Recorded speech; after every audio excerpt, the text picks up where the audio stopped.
All right, so my best friend in the world has been demanding that I watch this fucking trailer to find out what I thought about it. So I watched it real quick, and after watching it, I said, you know what? I gotta talk about this because this is the most. I mean, this is just. It is. It is so blatant and in your face that I couldn't believe it. The show is. I mean, it's the trailer is so much of a fuck you to the people that know the characters and the story, that I felt like it was like a SNL clip, like somebody was doing a Saturday Night Live clip, poking fun at what's being done in Hollywood now. But no, it's not an SNL skit. This is the actual show. So for anyone that's seen any of my other videos, this is gonna be real quick. I normally say that the reason you will see this type of thing being done to shows is because the production team knows that they have garbage, or that they're going to be incapable of writing something good and competent, so they will normally add this kind of stuff in to kind of get the attention of to get a larger fan base. So, like I said before in another video, if you have a access to a property that you already own, already have the rights to it, or you're able to get it for cheap, and you know, well, we more than likely we don't have the staff in place to make something revolutionary. We can only just make some content, any content, just filler garbage. And we know that this property has a fan base. It's probably around 10,000 people. Let's just say, just making up that number. Fan base of around 10,000 people. Well, like we already know, we're gonna make garbage. So the 10,000 people out of that group, you'll only get a very small percentage of that fan base. Let's say 2,000 people will like it and maybe enjoy it enough to say something positive about it. So, in order to broaden the fan base, what we'll do is we'll try to appeal to everybody, to a larger group. So, we'll try to appeal to members of different genders, I'm sorry, members of different races, people that have different sexual preferences, people that have different orientations, or whatever the fuck is out there in this new world of all this stupid shit. We'll try to appeal to all of those different groups, and maybe we'll be able to pull in a larger audience, even more than the initial 10,000 people that are in the fan base. So we will be able to at least get some kind of return, because we'll appeal to so many people. We'll throw out such a broad net that we'll be able to pull in all these people. And I still believe that that's true. Lazy writers who are just trying to get a larger fan base, or not a fan base, but who are trying to get a larger audience to pay attention to the garbage and shit that they're producing. I still believe that that's true, but not in this case. Watching this, I kind of realize what is really happening, what I believe is really happening. So I'm from the 80s. I was born in the 80s, so I grew up in the 90s. And if anyone remembers the 90s, you remember growing up, and maybe even in the late 80s, and maybe the early 2000s. It kind of stopped after a while. But there was always this kind of, I don't want to call it a divide, but it was always this kind of young versus old thing. So the young people were cool, and shows would always mock and poke fun at older people, people in their 30s, 40s, and it happened all over the world. Even if you can go back and watch the original Akira anime, or I'm sorry, Akira. If you watch the original Akira anime, you'll see there's like a scene in there where the kids get arrested, and I think it was who was it? Tetsuo Kaneda. Which one is the one that I think it was Kaneda? And they're in the prison, and Kaneda and his gang are in there, and there's a cop like that's kind of telling them what to do, and they laugh at him and call him old man, and he's like, "What are you talking about? I'm only 21 or 25 or something, some age."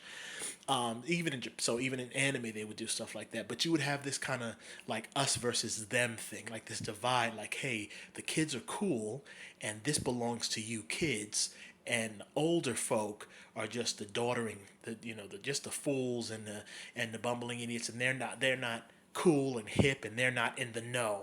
So we're going to poke fun and make fun of them, and we're going to make you look cool and pander to you because that was their audience, the younger generation. I'm starting to think that that's what's happening. That's what I see when I see this series. So whoever this production company is, they must own the rights or were able to get it very cheaply for these Scooby Doo characters. And I think they say, you know what, we're not going to make anything good. Nobody really cares about Scooby Doo that much anymore, so we're going to need to make this for the new audience. Well, how do we make this for the new audience? This old thing from the 60s, 70s that people don't really care about anymore as much as they did in the past. How do we make it for them? Got it. What we'll do is we'll do what powerful people have done for since the beginning of time, a divide and conquer tactic.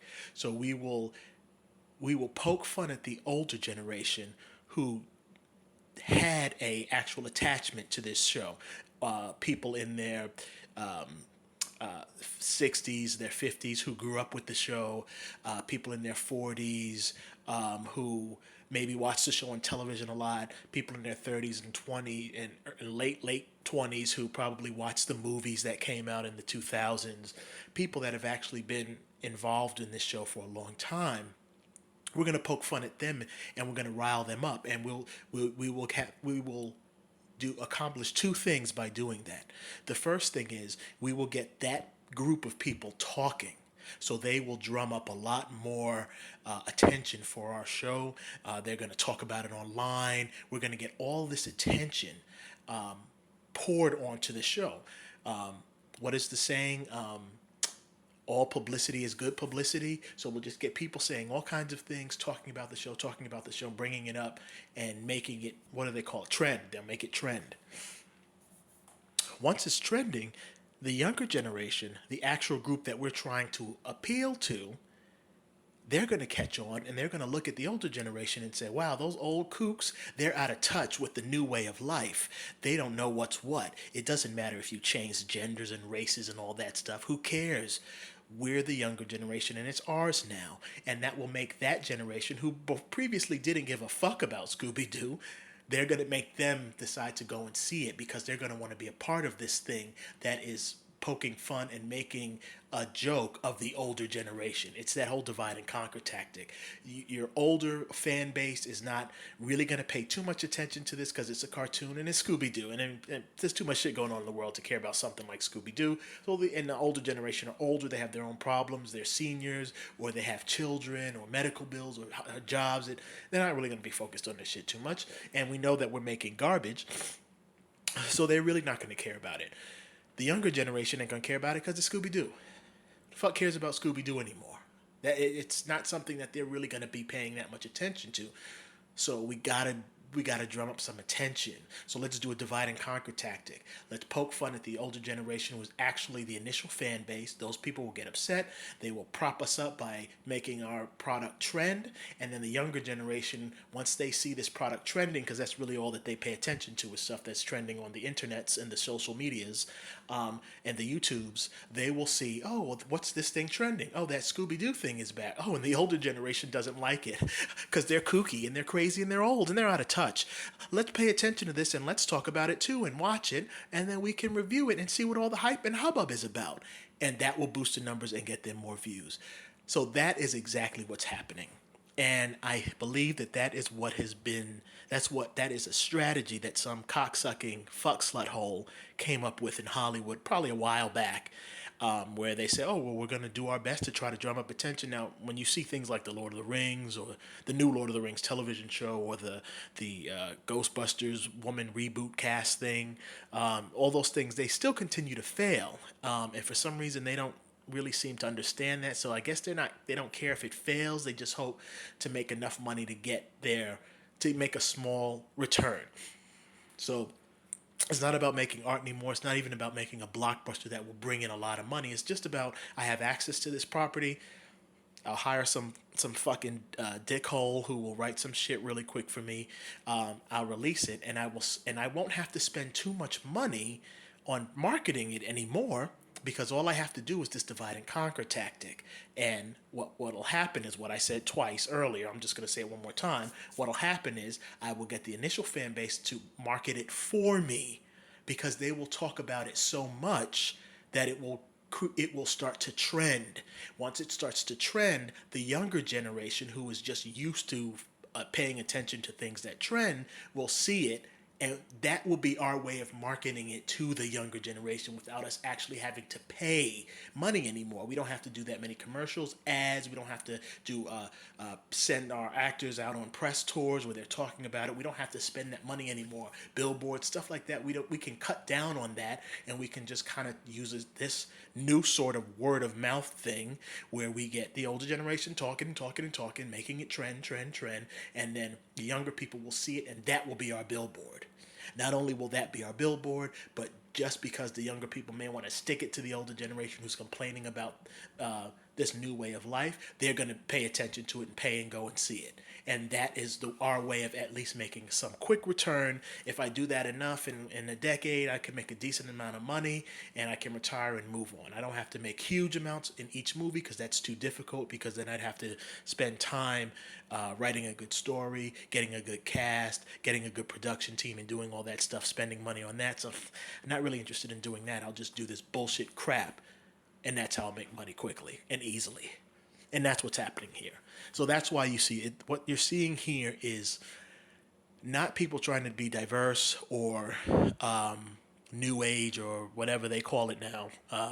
That's not what it is. It's not people trying to be inclusive. It's lazy businessmen who have come up with a new way to market their shitty products so that they can make a quick buck. That's what you're seeing here. So don't really waste your time anymore. When you see something that comes out, just try your best not to even talk about it anymore. I know I'm being dumb because I'm talking about it right now, but nobody watches this channel anyway, so it's not that big of a deal. But don't waste your time anymore, because actually by complaining about it, we're actually doing them a favor. If you want to complain about these types of things, just talk amongst yourselves, and then after it comes out and it bombs, then we can start to talk about it and how shitty it is. All right, that's it.